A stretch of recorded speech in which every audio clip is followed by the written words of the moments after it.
This song, the name of this song is "Sitting on My Mushroom," and though it may be thought of as maybe a psychedelic song, it's not really that at all. This song was written on a mandolin, and a lot of the songs that are original songwriter stuff that I do is either written on an acoustic guitar or sometimes a mandolin.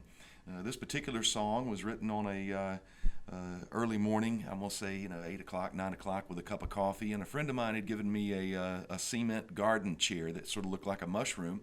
I had a cup of coffee and a mandolin and was setting out on this mushroom chair on top of a mountain overlooking a wonderful view. The sun was coming up, and there was some mist over the valley, and it was just some good lighting and a good cup of coffee. And family was in the house asleep, and I just started strumming along on a mandolin, and this song came out.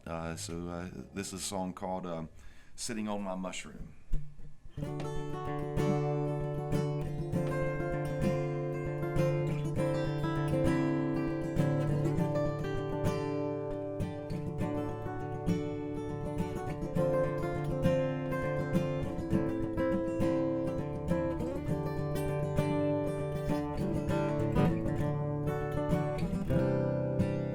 Sitting on my mushroom, the sun shines orange glow, mist over the valley, and the shadows cast below. No moral to this story, so the story goes. I'm sitting on my mushroom, the sun shines orange glow. Jets fly high above me, their engines gearing down. Passenger and the pilots, they're landing in the next town. 63 miles east of me, another world's going round. But me, I'm sitting on my mushroom, the sun shines orange glow.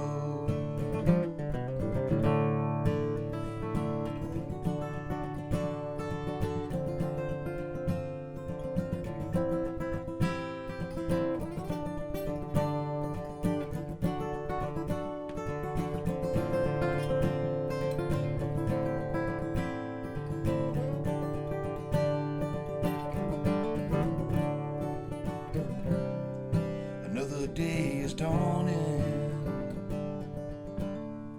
and it's my time to go.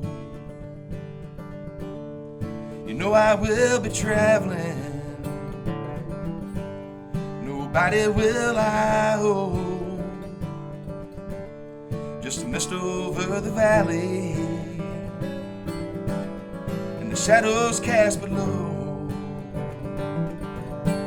I'm sitting on my mushroom, the sun shines orange glow.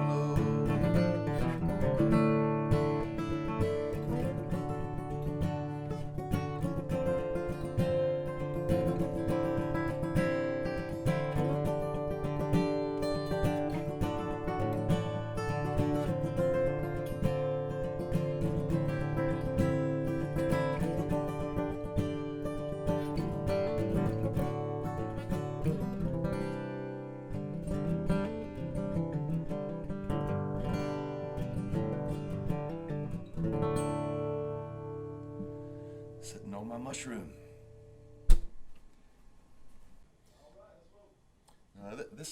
This number's has a little bit of finger picking in it, and it is I guess Piedmont style blues picking. I use two fingers primarily to do finger picking. I'm working on a 3-finger roll, but I learned 2 fingers, and I had no clue what I was learning when I did it. It's just how I learned to play.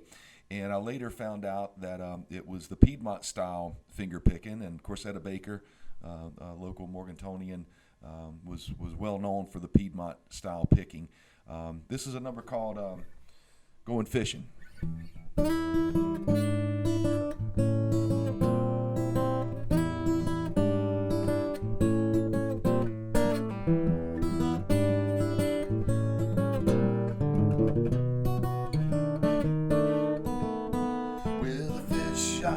jumping on the river tonight.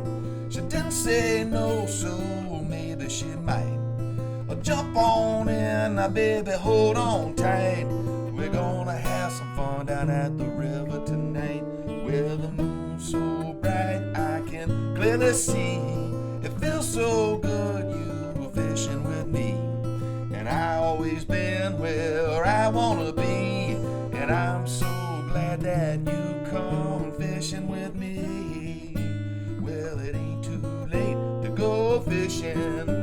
Hey girl, now I got some bait, let's go fishing. Well, it's never too soon for me to go fishing with you up under the moon. We're going fishing.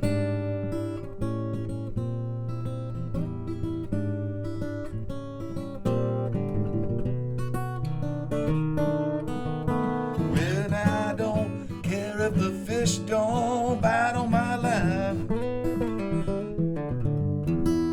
As long as I'm fishing with you, girl, having me a real good time. Well, let's go fishing. It ain't too late to go fishing. Even I got some bait, let's go fishing. Well, it's never too soon for me to go fishing with you up under the moon. We're going fishing. We're going fishing.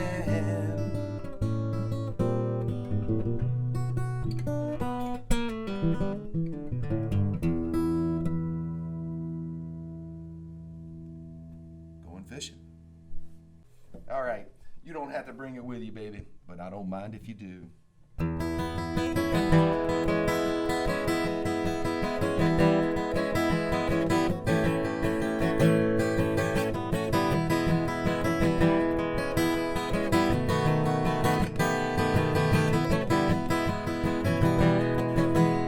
Come on over, baby, well, I'm needing you bad. Well, you got the best loving that I never had.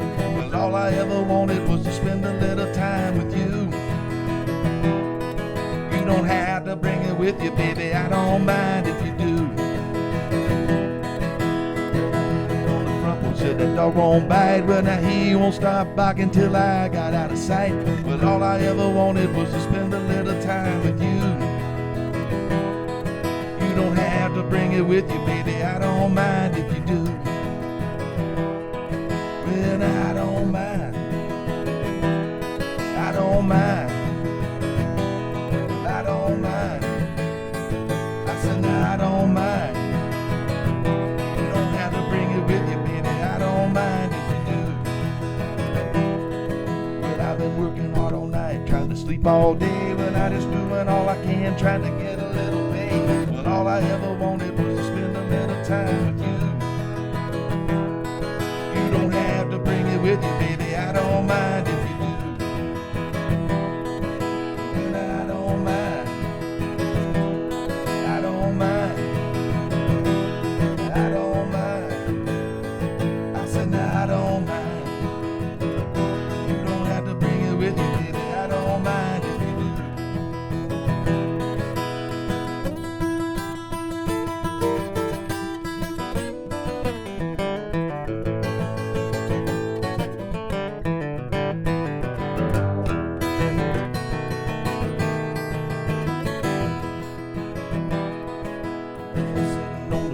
With you in my arms, well, you gave me a little kiss, said let's go down behind the barn. Well, all I ever wanted was to spend a little time with you.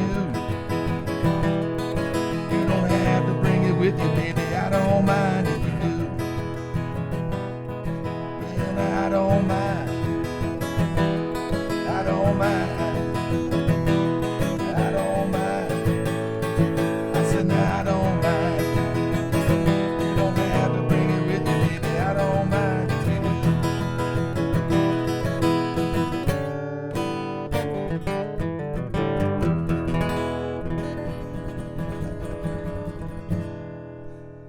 That may be a little bit raw, man, but that's my hook'em tune.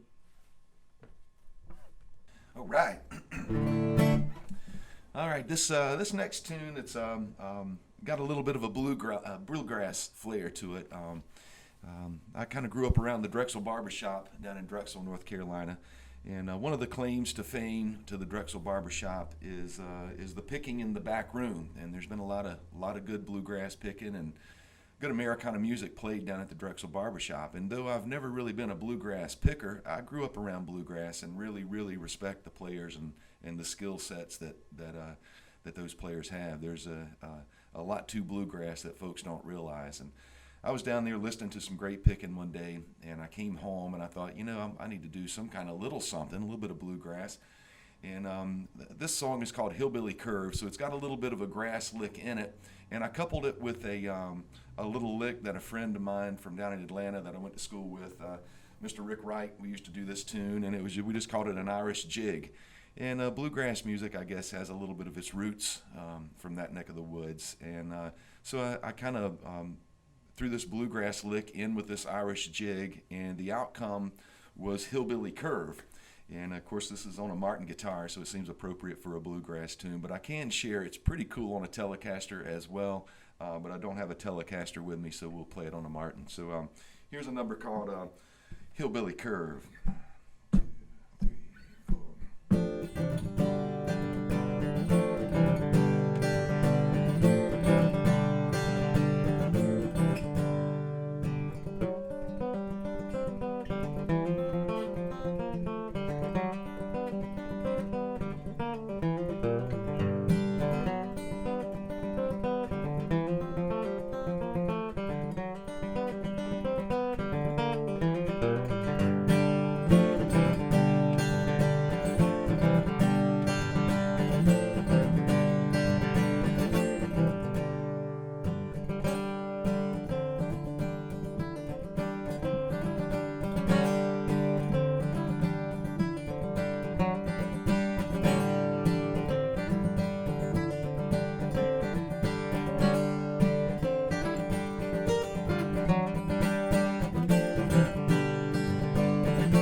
That's the closest thing to bluegrass I can come up with, but I love the picking.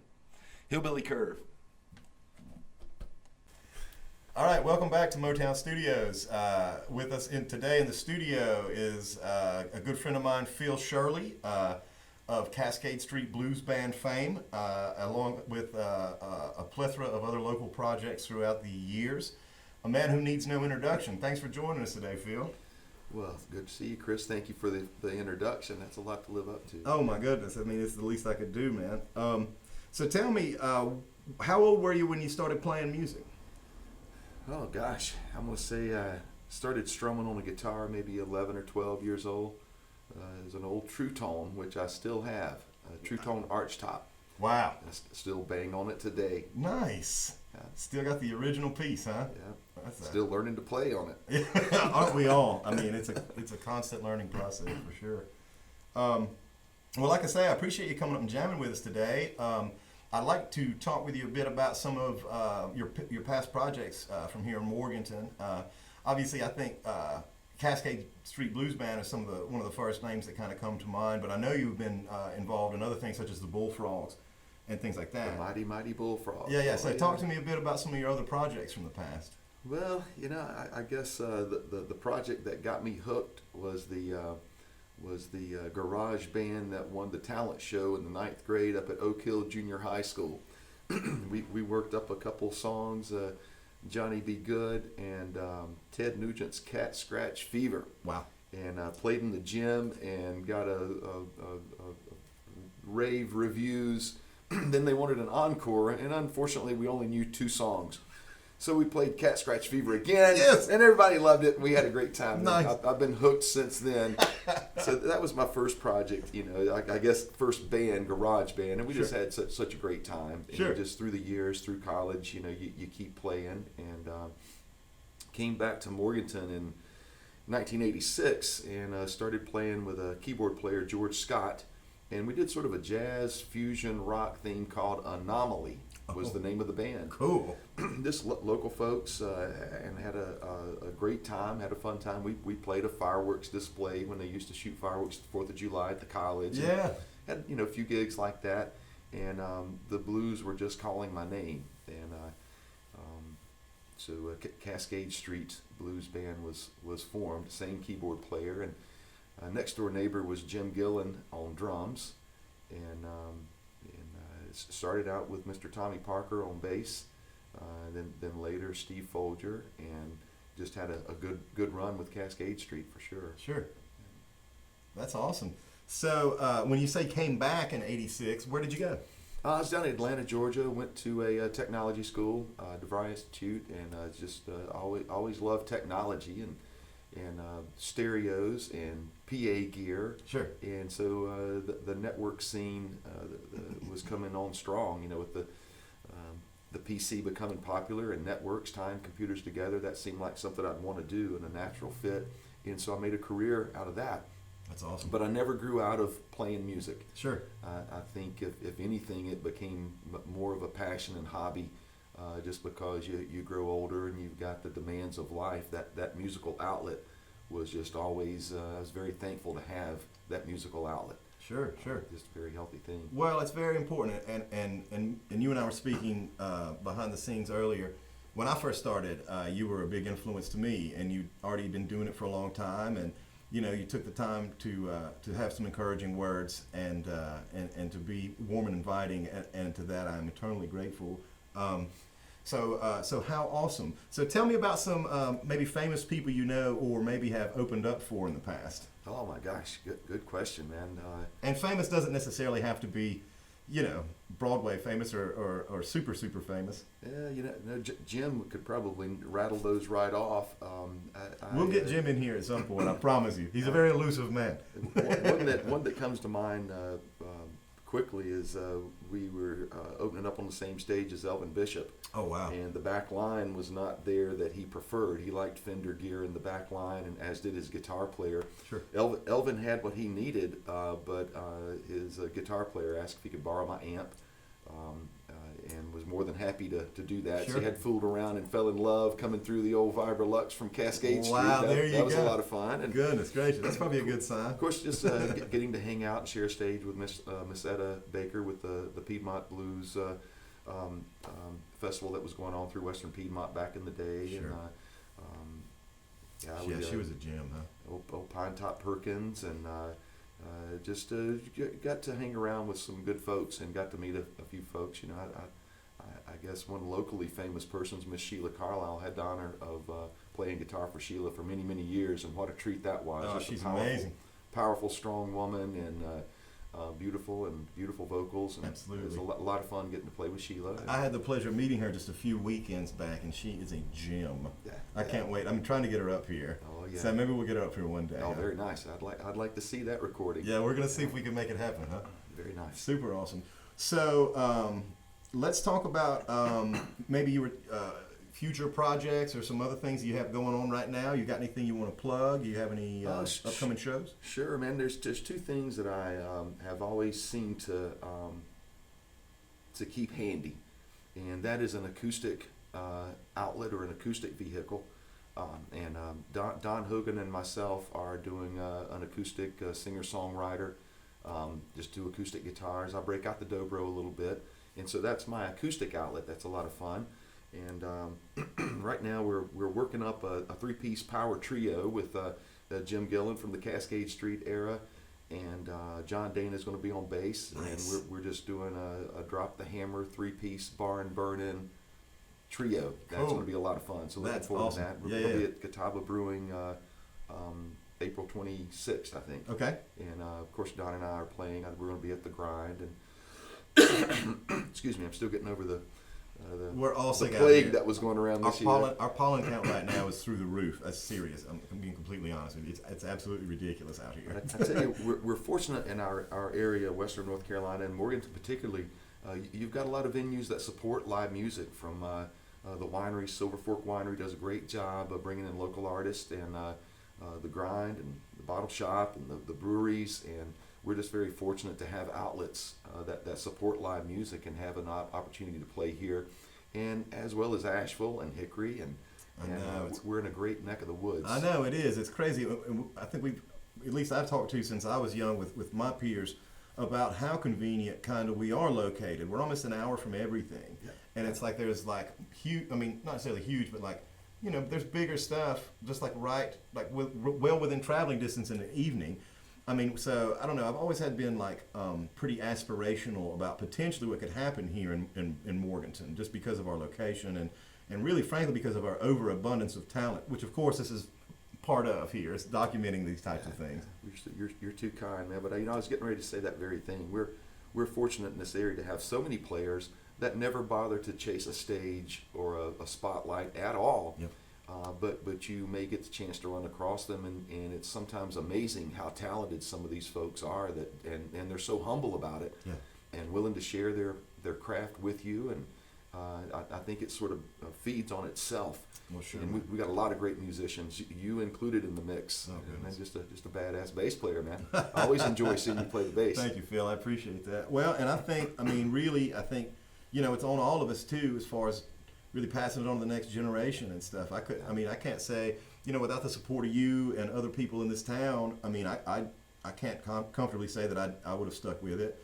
You know, I mean, I put a lot of work into it, and then you kind of come out, and then you see, you know, what's going on around you. You know, like how many people can you communicate with this new tool, with this new format, and you know, and luckily for me, you know, there are so many good players around here, and I feel like it probably kept me out of more trouble than it got me into, to be honest with you. Ditto for me. Yeah, yeah.